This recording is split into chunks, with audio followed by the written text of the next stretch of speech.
Hello friends, this is Deepti and in this video I am going to talk about the sampling theory. It is also known as the sampling distribution. This distribution or sampling theory is very common in statistics. It is useful widely in many branches, like it is useful in medical science, industries, etc. We are using the sampling theory in our day-to-day life also. Okay, so what is the best example? तो simple example मैं आपको explain करती हूँ कि medical science के बारे में बात करते हैं। हम सब इससे थ्रू हो चुके हैं। जैसे कि ब्लड टेस्ट हमें करवाना है और चेक करना है कि हमारा हीमोग्लोबिन कितना है, या तो फिर हमें डेंगू हुआ है या नहीं, फिर ब्लड में बिलीरुबिन के काउंट्स कितने हैं, राइट। सो जो भी डॉक्टर बताएंगे वो टेस्ट हम करवाते हैं। तो उसके लिए हम लेबोरेटरी में जाकर क्या करते हैं, वो सिर्फ हमारी बॉडी से 5 और 6 ml जितना ब्लड लेते हैं और फिर उस पर टेस्ट अप्लाई करके हमें रिपोर्ट देते हैं, राइट। ऐसा तो नहीं है ना कि हाथ से ब्लड लिया तो हाथ में हीमोग्लोबिन ज्यादा है, पैर के ब्लड में क्या होगा, पैर में हीमोग्लोबिन कम होगा या ज्यादा, राइट। तो जो उस 5 to 6 ml ब्लड के लिए रिजल्ट सही है, that is the true for our whole body, right. तो यहाँ पे जो लिया ब्लड 5 और 6 ml वो होगा सैंपल। और कहाँ से लिया, हमारी बॉडी से, तो हमारी बॉडी का जो ब्लड है वो होगा पॉपुलेशन। दूसरा एग्जाम्पल कि हम जो डे टू डे लाइफ में यूज करते हैं, घर में हम या फिर हमारी मम्मी जो खाना बनाती हैं, तो उस खाने में, उस फूड में, रेसिपी में सॉल्ट का अमाउंट या फिर चिली का अमाउंट चेक करने के लिए वो स्पूनफुल आइटम लेकर चेक कर लेती है, राइट। ऐसा तो नहीं होता कि पूरी कटोरी भर के दाल पी ली और इसमें तो नमक कम है, अब थोड़ा और देखना पड़ेगा, यानी पूरी पी ली तभी पता चलेगा कि नमक कम है या ज्यादा, राइट। तो हम क्या करते हैं, थोड़ी सी स्पून में लेकर टेस्ट कर लेते हैं कि सॉल्ट सही है या नहीं, और चिली कम है या ज्यादा, एक्सेट्रा। तो हमने जो टेस्ट करने के लिए स्पून में लिया वो है हमारा सैंपल, और जो पूरी रेसिपी बनी हुई है वो होगा हमारा पॉपुलेशन, राइट। तो हम अपने डे टू डे लाइफ में भी नोइंगली और अननोइंगली सैंपलिंग थियोरी का यूज करते हैं, राइट। अब सैंपलिंग थियोरी में 2 टाइप के सैंपल्स होते हैं, एक है स्मॉल सैंपल और दूसरा है large sample.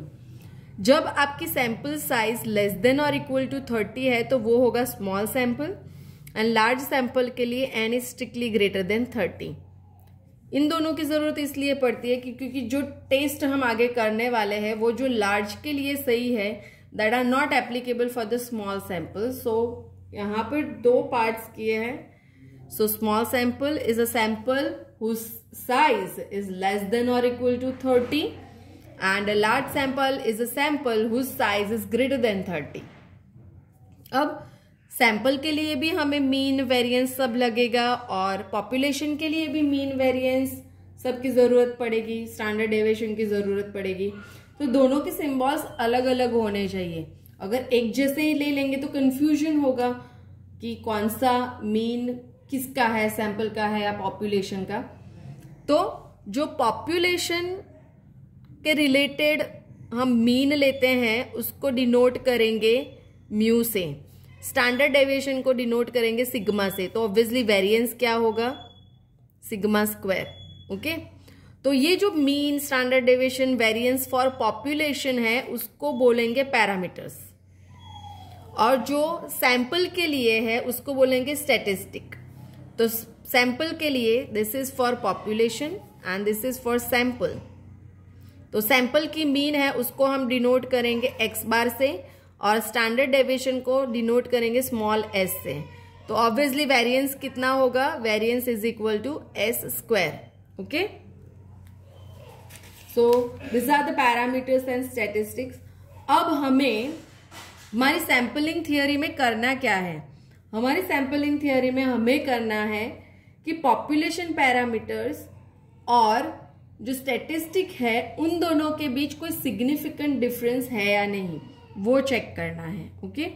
So the main aim of the sampling theory is to draw a valid conclusion about the population parameters on the basis of the sample results.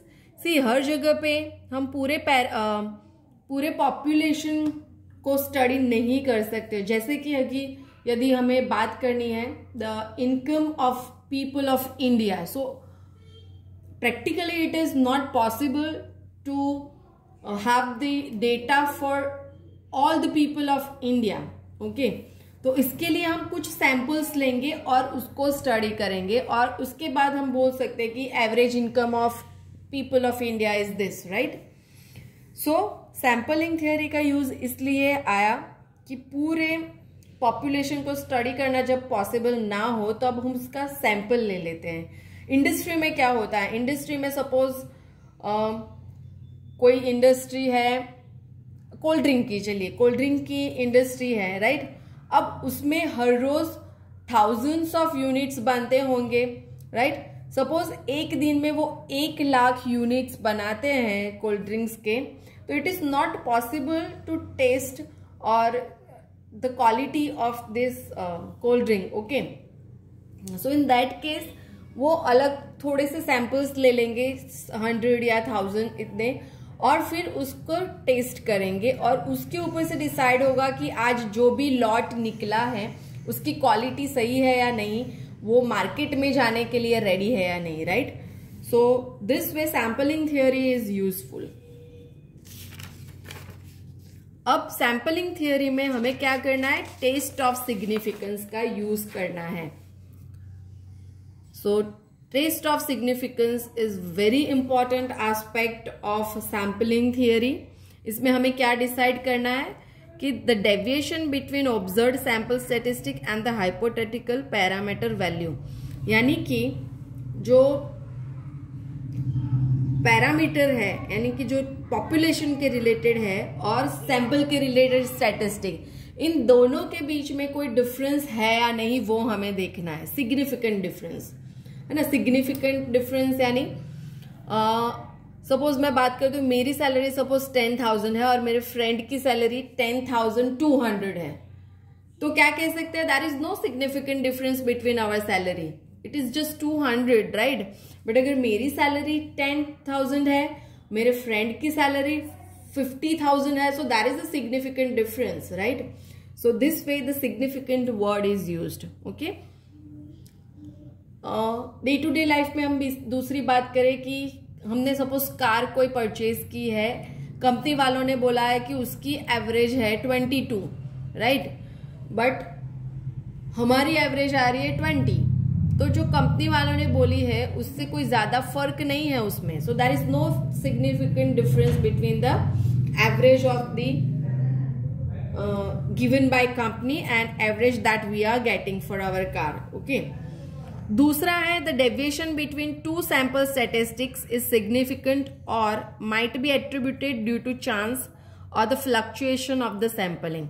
Suppose हम 2 sample ले रहे हैं और उसको compare करना है, तो उन दोनों सैंपल के बीच में उसके जो स्टैटिस्टिक्स है, उसकी मीन है या फिर वेरिएंस है या फिर स्टैंडर्ड डेविएशन है, तो उन दोनों के बीच में कोई सिग्निफिकेंट डिफरेंस है या नहीं, राइट. या फिर वो बाय चांस डिफरेंस आ गया है या फिर हमारे सैंपलिंग में जो फ्लक्चुएशंस है उसकी वजह से वो डिफरेंस आया है. सो ये चीजें हम टेस्ट ऑफ सिग्निफिकेंस में चेक करते हैं. सो उसको बोलते हैं हम टेस्टिंग ऑफ स्टैटिस्टिकल हाइपोथेसिस. इसमें टोटल 5 स्टेप्स है. सो उसमें से फर्स्ट स्टेप है to set up a null hypothesis.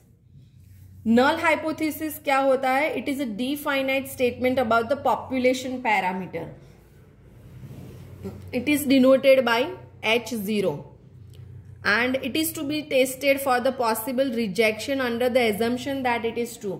हमें यह अज्यूम करना है कि H0 ट्रू है और फिर उसको हम चेक करेंगे कि वो रिजेक्ट होगा या फिर रिजेक्ट नहीं होगा. सो नल हाइपोथेसिस क्या कहता है, there is no significant difference between the sample statistic and the population parameter. Okay, तो ये होता है नल हाइपोथेसिस. अब सेकेंड स्टेप है हमारा alternative hypothesis. To set up alternative hypothesis, Alternative hypothesis is the negation or opposite to the null hypothesis. Okay, it is denoted by H1. As for example हम ले लेते हैं H0, यानी कि null hypothesis suppose हमारा mu equal to mu 0 है. Let me take particular value, mu equal to suppose मेरा 40 है. ओके, सो H1 क्या होगा? सो पॉसिबिलिटीज क्या है H1 की? एक तो होगा mu is not equal to 40, दूसरा है mu is greater than 40 and तीसरा है म्यू इज लेस देन 40. अब नॉट इक्वल टू 40 में दो पॉसिबिलिटीज है ना, म्यू ग्रेटर देन 40 भी हो सकता है या फिर म्यू लेस देन 40 भी हो सकता है. तो ऐसा जो टेस्ट होगा उसको बोलेंगे two tailed test. Let me show. अगर यहाँ पे मेरा 40 है तो इसमें क्या आएगा? ये आएगा less than greater than 40 and less than 40. तो ये दोनों तरफ है. So that's why it is called two tail test. सिर्फ म्यू ग्रेटर देन 40 है तो ये इस तरफ जाएगा, राइट. सो ये राइट साइड है, so it is right tailed test. ये सिर्फ एक साइड पे है इसलिए उसको वन टेल्ड भी बोलते हैं, but particularly it is right tailed.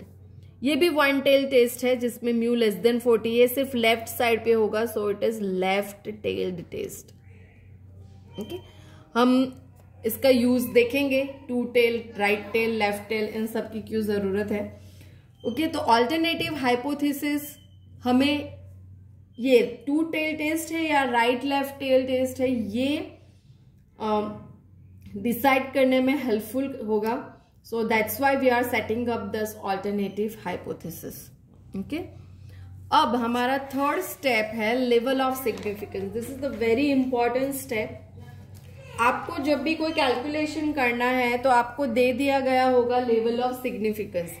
ज्यादातर लेवल ऑफ सिग्निफिकेंस में लेते हैं 1% and 5%, but in some cases 10% is also used.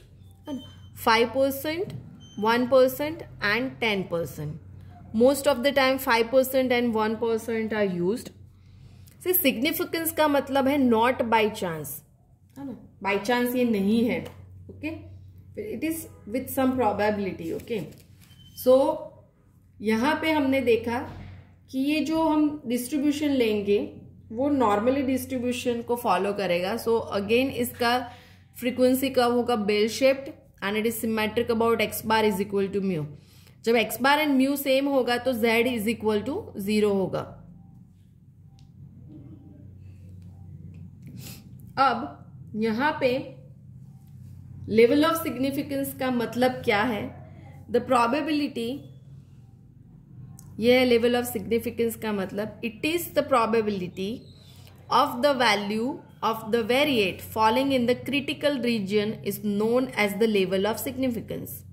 It is denoted by alpha. Now what is critical region? So critical region is also known as the rejection region. So the values of the test statistic for which the null hypothesis is rejected is called the rejection region. And the set of all potential outcomes for which the null hypothesis is not rejected, then it is called the non-rejection region or acceptance region. Actually statistics में acceptance ऐसा कोई word ही ये लोग use नहीं करते हैं. Not rejected, आप reject नहीं कर रहे हो तो not rejected, non rejection region, ऐसे वर्ड्स हैं. ओके, तो यहां पे हमारा जो नल हाइपोथेसिस है वो रॉन्ग होने के, फॉल्स होने के कितने चांसेस हो सकते हैं वो हम लेंगे हमारा लेवल ऑफ सिग्निफिकेंस. तो अगर हम 5% लेते हैं तो उसका मतलब है कि हमारा नल हाइपोथेसिस रॉन्ग होने की, यानी कि जब वो ट्रू है और हम उसको रॉन्ग ले रहे हैं तो उसके चांसेस कितने हैं? 5%. यानी कि हम कितने कॉन्फिडेंट हैं? 95%. फिर हम डे टू डे लाइफ में भी ये यूज करते हैं कि आज तो इंडिया ही जीतेगा, 99% इंडिया जीतेगा. So our level of significance is 1%, यानी 1% चांसेस है कि इंडिया नहीं जीतेगा, राइट.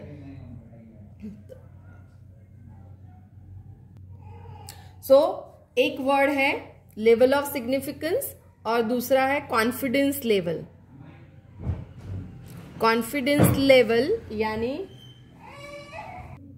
सो एग्जाम्पल्स में हम ये दोनों में से कोई भी एक वर्ड यूज कर सकते हैं, बट ज्यादातर level of significance word use होता है. Again the level of significance means it is a probability of the value of the variable falling in the critical reason. Critical reason यानी कि ये जो होगा रिजेक्शन रीजन, वो अब ये जो रिजेक्शन रीजन जिस पॉइंट से स्टार्ट होगा, इन पॉइंट्स को बोलेंगे क्रिटिकल वैल्यूज. और ये जो रीजन है वो है एक्सेप्टेंस रीजन और नॉन क्रिटिकल रीजन और नॉन रिजेक्शन रीजन. ओके, अब यहाँ पे हम 5% और 1% के बारे में बात करते हैं. तो इसकी वैल्यूज आप याद रख सकते हो. Here I am writing that अगर आपका अल्फा है 1% यानी प्रोबेबिलिटी कितनी हुई 0.01. सो उसके लिए मॉड जेड अल्फा की वैल्यू होगी 2.58. अगर आपका टेस्ट टू टेल्ड है तो टू टेल टेस्ट के लिए मॉड जेड अल्फा इतना होगा, और 5% के लिए मॉड जेड अल्फा है 1.96. 5% यानी कि 0.05. ओके, अब left tail and right tail, left tailed and right tailed. तो लेफ्ट टेल्ड के लिए जेड अल्फा की वैल्यू होगी 1% में -2.33 और राइट टेल में होगी +2.33. और 5% के लिए -1.28 for left tailed and +1.28 for right tailed. Okay, so we can remember this values. It is very easy to remember this. और इन सब वैल्यूज का हम यूज करेंगे एग्जाम्पल में, और हमारा जो लास्ट स्टेप है कंक्लूजन का, उसमें इसका यूज होगा. ओके, अब फोर्थ स्टेप है टेस्ट स्टैटिस्टिक. यानी कि जो फॉर्मूला आप कौन सा टेस्ट यूज कर रहे हो उसमें अलग अलग फॉर्मूला होंगे. उसमें z इक्वल टू होगा जब आप लार्ज सैंपल की बात कर रहे हो, और स्मॉल सैंपल के लिए t होगा. तो ये जो भी फॉर्मूला है उस फॉर्मूला की वैल्यू आपको कैलकुलेट करनी है आपके एग्जाम्पल में. और फिर एंड में फिफ्थ स्टेप जो है वो है कंक्लूजन का. यानी कि हमारा जो नल हाइपोथेसिस है उसको हम रिजेक्ट कर रहे हैं या फिर रिजेक्ट नहीं कर रहे हैं. सो वो किस पे डिपेंड करेगा. Mod z is greater than z alpha है. z अल्फा यानी अभी हमने जो लेवल ऑफ सिग्निफिकेंस की वैल्यूज देखी वो. सो इफ मॉड z यानी कि calculated value is greater than z alpha, we reject h0. उसका मतलब ये होगा कि there is a significant difference between the statistic and the parameters. Okay, and if mod z is less than z alpha, we accept h0. यानी कि we are failing to reject h0. And that means there is no significant difference between statistic and the parameters. Okay? अब ये sampling करते वक्त हमसे कुछ mistakes भी तो हो सकती है ना, जरूरी नहीं कि हम 100% श्योर हो. So there are two types of errors, type 1 error and type 2 error. So what is type 1 error? Type 1 error में ये होगा कि सपोज जो नल हाइपोथेसिस है वो ट्रू है ना, बट हम उसको रिजेक्ट कर रहे हैं.